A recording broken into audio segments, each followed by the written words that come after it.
What's up, traders? Andrew O'Connell here with Pristine Capital. Welcome to your market recap video. It is September 16th. Congratulations if you're watching this video. That means that you survived Opex. Let's take a look at these indices and we'll dive into today's price action. It is Friday night. Happy Friday, everyone. S&P 500 finished the day down 0.76%.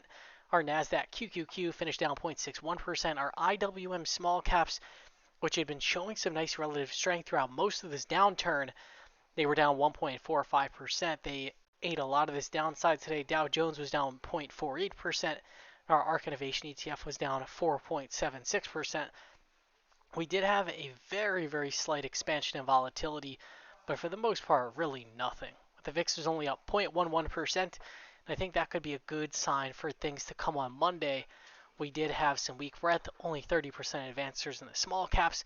We had 20.3% of volume, and the trend model remains at a -3. In terms of economic data, today on our Opex Friday, we did get some Michigan consumer sentiment at 10 o'clock a.m. It came in slightly below the expectation of a 60 reading. It was at 59.5, and I don't really think it moved the needle all that much, to be honest. So let's keep it moving here. FinViz heat map.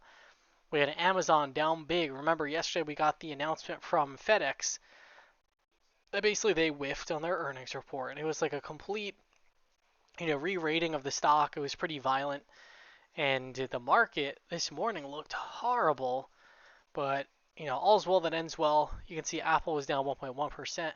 I think it's good that energy stocks led today's decline, and you can see there was some strength in healthcare. In terms of sectors, European financials are now in our top momentum slot, surprisingly, and it's kind of interesting because Europe is really the area of the world where everything seems to be going wrong. Consumer staples did finish out positive, and the semiconductors actually finished out positive as well. But overall, we did see some selling across the board. Style factors.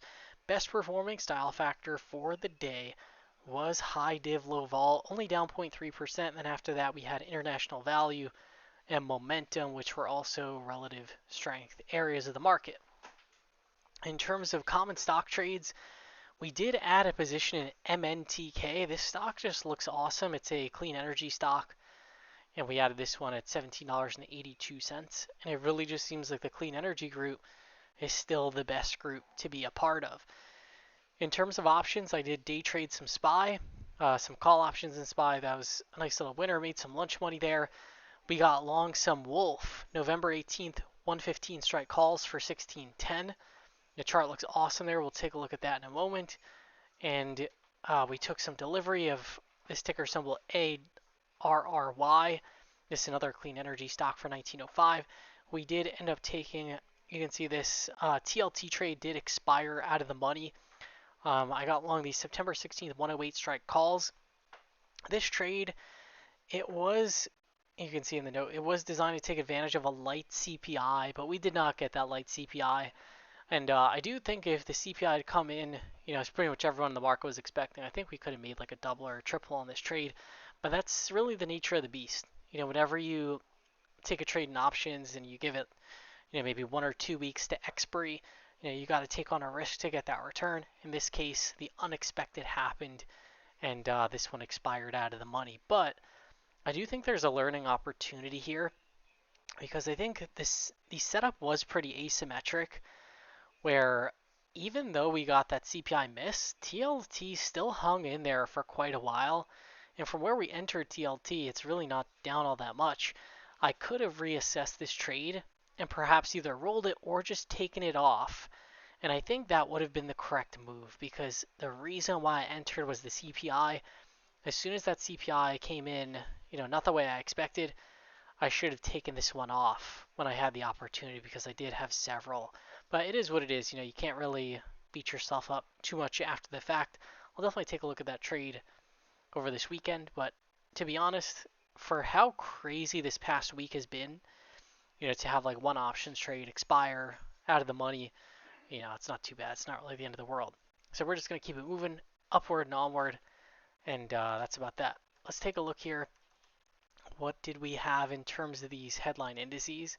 And I'll just show you the stocks I traded real quick. MNTK, we bought this one in the morning, and you can see MNTK, really nice shakeout on high volume. We bought this one when it was below the 20-day SMA, and it's already marking for me like a 3 or 4% winner, which is good. Wolf, which is the other name that we transacted in, buying those November call options. Wolf just looks great. I'm long this stock via common shares as well.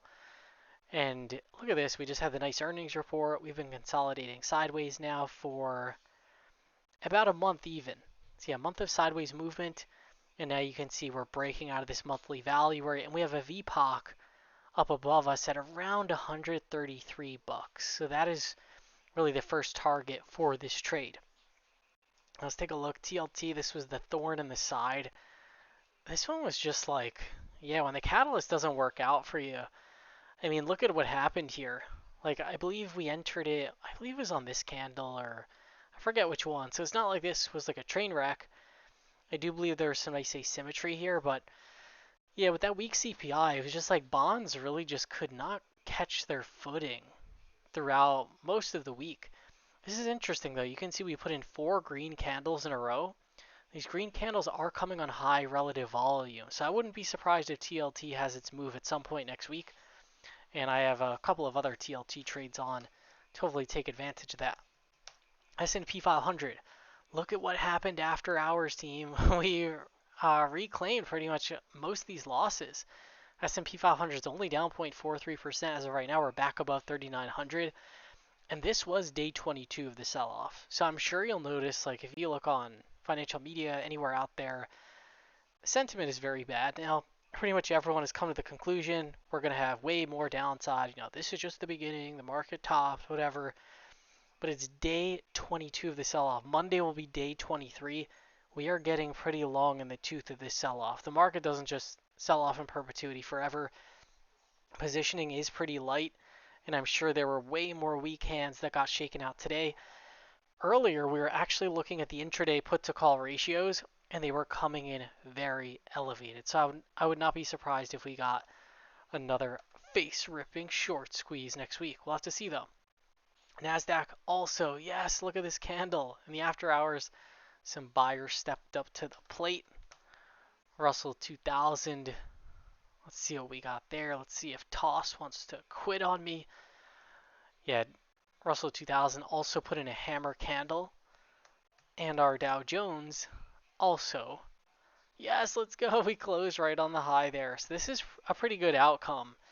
And again, that's why in the beginning I said, we survived Opex because this has been a challenging week, right?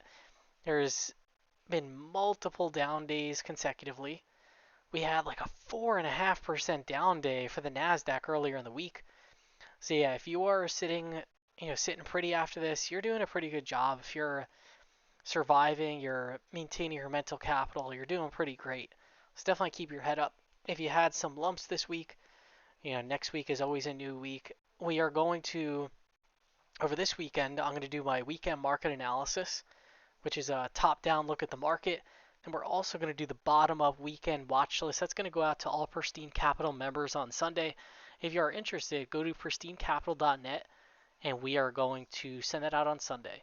Also, I just want to put this on your radar. If you're a regular listener of these videos, we're planning a webinar. It's going to be in the next 2 weeks. Definitely more to come on this. But we're going to go through, it's basically going to be like, less than 1 hour of a presentation on how to build a trading plan from end to end. So all the elements that you need, from measuring the market in terms of like what market environment that you're in, to position sizing, to stock selection. We're going to take a high level look at all those components and how you can put them together in a trading plan. With that being said, we're going to keep this nice, short, and sweet. I hope everyone has a great weekend. Look out for those videos on Sunday.